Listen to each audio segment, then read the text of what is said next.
Lonnie came over today, but everything was different. She was sitting at my desk chair, and she wouldn't look at me. Finally, I asked her what was going on. She said she felt like she'd done something wrong that night in the city. Like I must think... But I said no, there was nothing wrong. I just wanted to say... But I couldn't find the words. I felt like I was gonna cry, but I wasn't sad. She got up and sat next to me on the bed. I looked at her. Lonnie, do you think you could ever... And that's when she kissed me.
It's different now. I mean, we still hang out all the time like before. But now when no one else is around... Well, you know. So you could say we're dating. But it's secret. Secret dating? I don't know. I mean, I guess that's the real difference. Or go home for the night.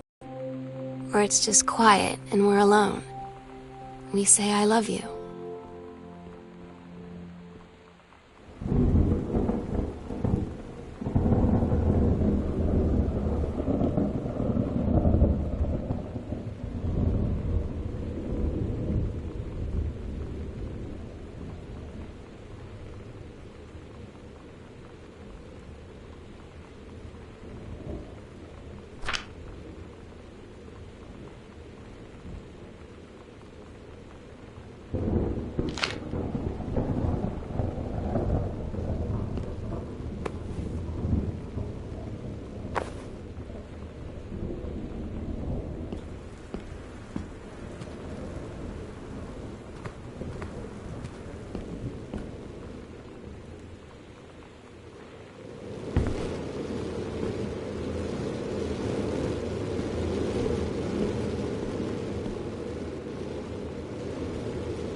I'm so stupid sometimes. I was telling Lonnie that I got into my college summer program thing, and I was all making plans like, you should come visit me, stay in my dorm room. But she said, Sam, I ship out on June 6th. I was like, ship out? To where? She said, to basic training. What did you think I was doing all that ROTC stuff for? I guess she's been planning to join the army right after high school since she was like 12. And I guess she's really going to do it. So I was like, after graduation, I'm just never going to see you again? She said, let's just have fun while we can.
Todd's band lost their singer. Todd said he sucked. Lonnie said he got sick of Todd's shit, and he was complaining about needing a new singer. So Lonnie was like, I can sing. And they were all kind of like, you can? And she was like, probably. But she's been rehearsing with them for like a week now. And I finally got to see them play in Todd's basement today. And she's actually really amazing. I feel so proud when she's on stage. It's incredible being in awe of someone you love. So everybody knows it's like a temporary situation till she ships out in June. But till then, I'm gonna be at every single show.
They tell you to stick with the group on field trips, Katie.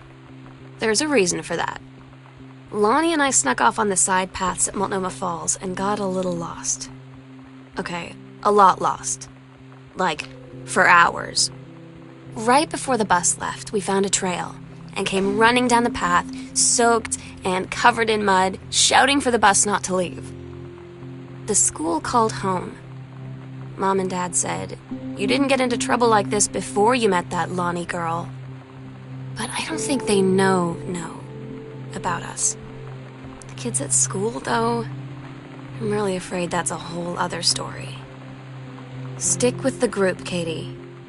Stick with the group.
I don't get Lonnie sometimes.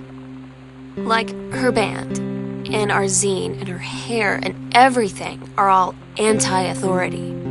But I watch her in JROTC, and she's doing drills in perfect formation, following orders, no question. And there's all this stuff in the news about don't ask, don't tell.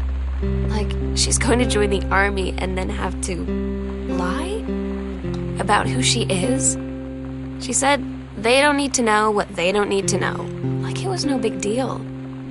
This from the girl who trashed her locker to, like, defend my honor. I've learned when to stop arguing, though. I don't think Lonnie even gets Lonnie sometimes.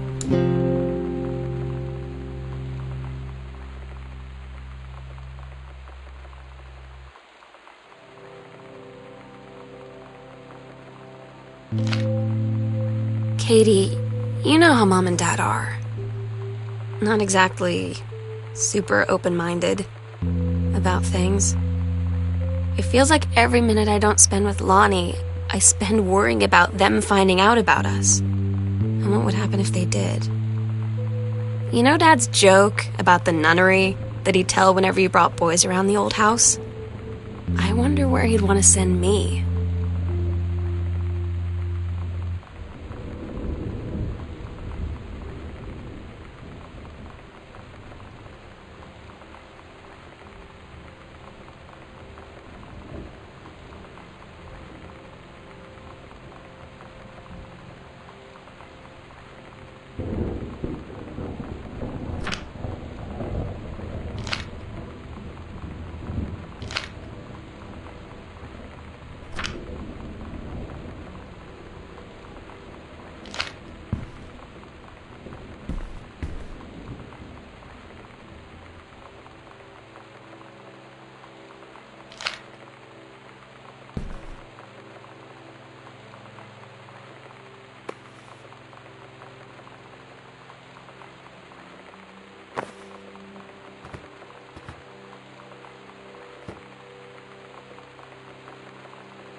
I had an interesting talk with Mom and Dad tonight.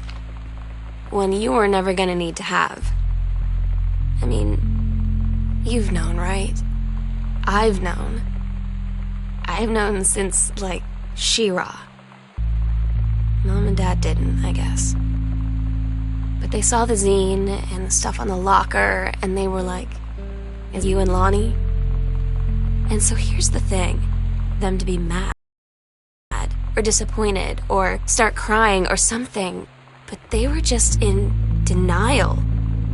You're too young to know what you want. You and Lonnie are just good friends.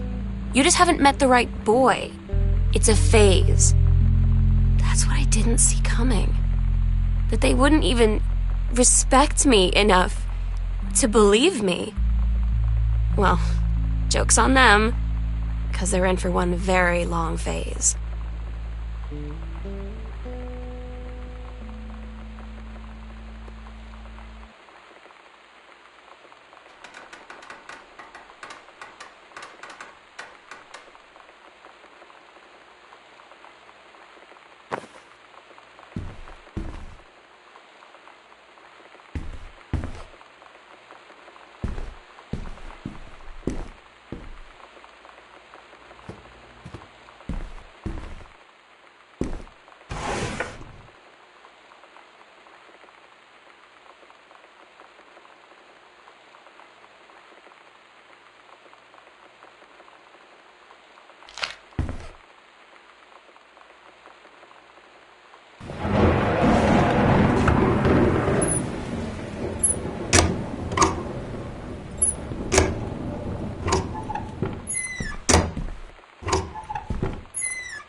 Daniel finally came over to get his game. I'd been dreading it. But he brought this story with him that I wrote when we were little. I started reading it, and then there I was, crying at the kitchen table. He asked what was wrong, and I was thinking about how we used to be friends, how much I'd taken for granted. But instead, I told him about school, and Dad, and Lonnie. And then how sorry I was that I wasn't his friend anymore. He gave me a hug and said it was going to be okay. For some reason, I almost believed him.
Lonnie had her going away show with her band tonight.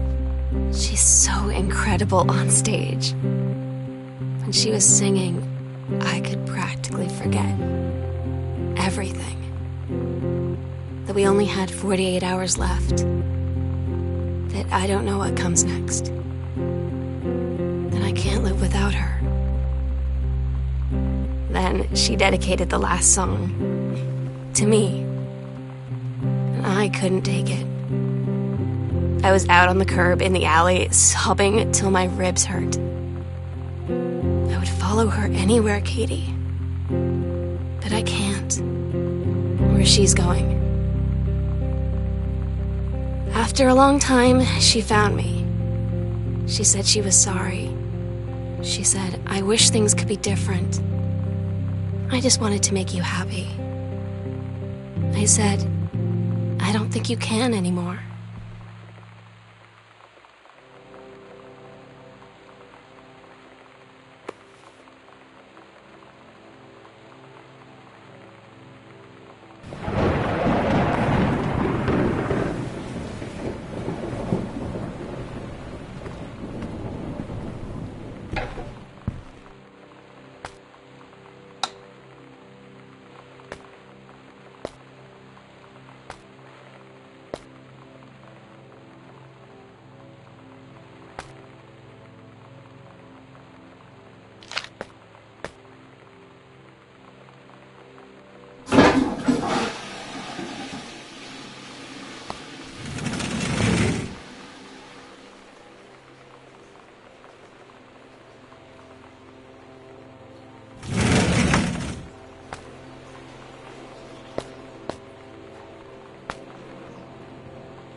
We agreed our last night together would be our happiest ever, and we'd forget tomorrow was going to come at all.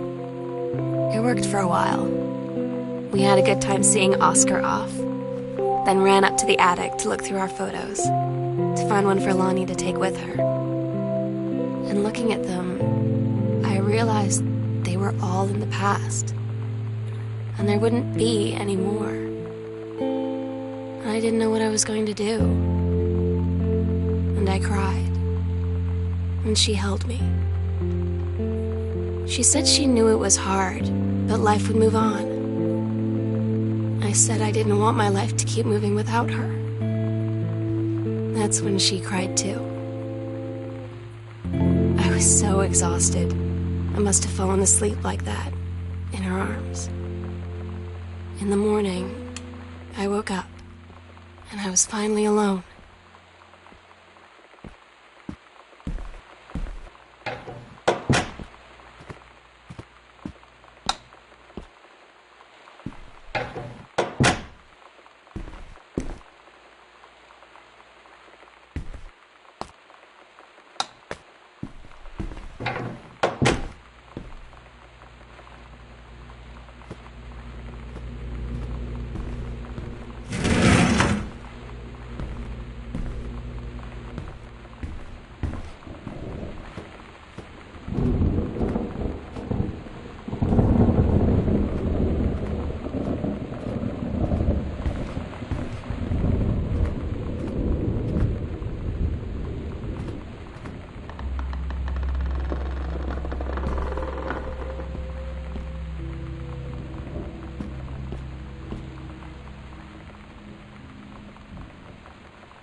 The sunset light in this house is the saddest thing I've ever seen.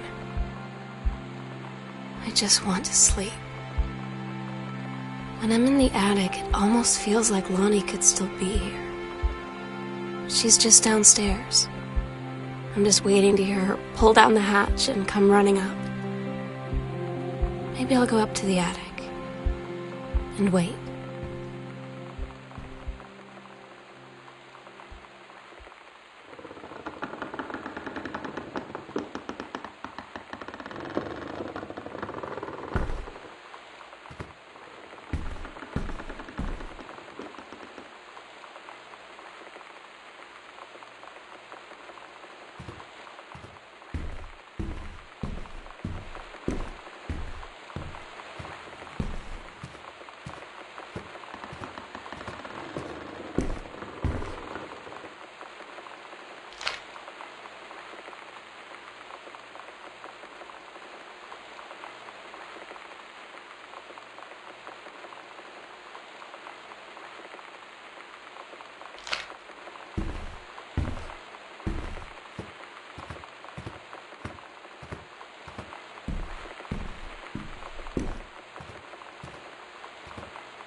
Oh my God.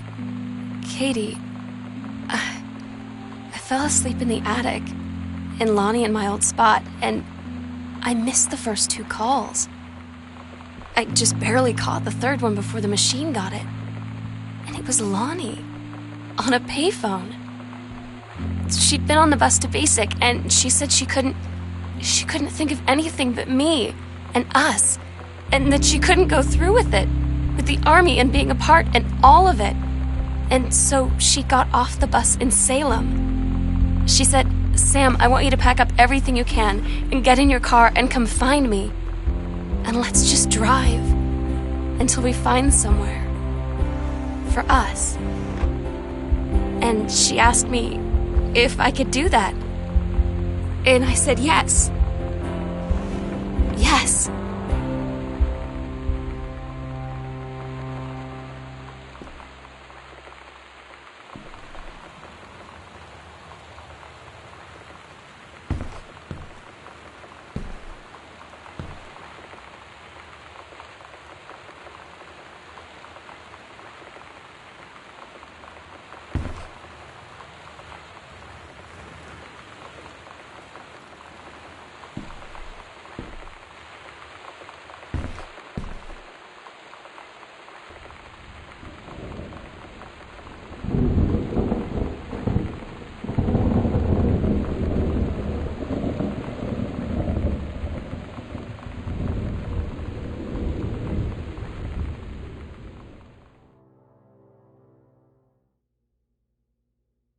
Katie, I'm so sorry that I can't be there to see you in person, that I can't tell you all this myself. But I hope as you read this journal and you think back, that you'll understand why I had to do what I did. And that you won't be sad, and you won't hate me, and you'll just know that I am where I need to be. I love you so much, Katie. I'll see you again someday. Love.